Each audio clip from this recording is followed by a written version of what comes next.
Police, Chhatra League, বিভিন্ন লীগ মিলে সবচেয়ে বেশি জুলুম করেছে বাংলাদেশ জামাত ইসলামের উপর।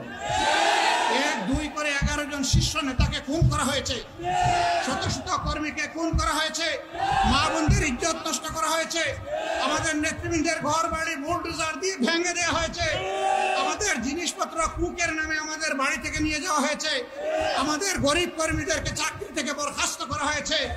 আমরা সকল জ্বালা সহ্য করেছি। যদি কারো প্রতিশোধ নিতে হয় তাহলে সেই দলটির অধিকার, সেই দলটির নাম বাংলাদেশ জামাত ইসলামী। কিন্তু আমরা ঘোষণা দিচ্ছি আমরা প্রতিশোধ নেব না। আমরা যদি প্রতিশোধ না নেই তাহলে আর কার প্রতিশোধ নেওয়ার অধিকার আছে? আর তো কেউ আমাদের মতো ক্ষতিগ্রস্ত হননি। ধৈর্য ধরুন, শান্ত থাকুন, দেশকে ভালোবাসুন, আল্লাহকে ভয় করুন, মানুষের ইজ্জত, সম্পদ, জীবন নিয়ে টানাটানি কেউ করবেন না।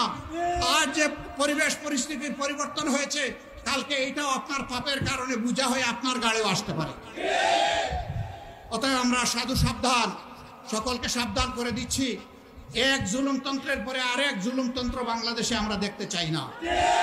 আমরা একটা শান্তিপূর্ণ বাংলাদেশ দেখতে চাই, একটা ইনসাফের বাংলাদেশ দেখতে চাই, একটা মর্যাদার বাংলাদেশ দেখতে চাই, একটা উন্নয়নের বাংলাদেশ দেখতে চাই এবং বিশ্বের দরবারে বুক ফুলিয়ে আমরা পরিচয় দিতে চাই আমি একজন বাংলাদেশী। এই জায়গায় আমরা দেশকে নিতে চাই। তার জন্য সমাজের সর্বস্তরের মানুষের ঐক্য প্রয়োজন। আমরা হাতে হাত ধরবো। কালকেও আমি ঢাকার মিরপুরে একটা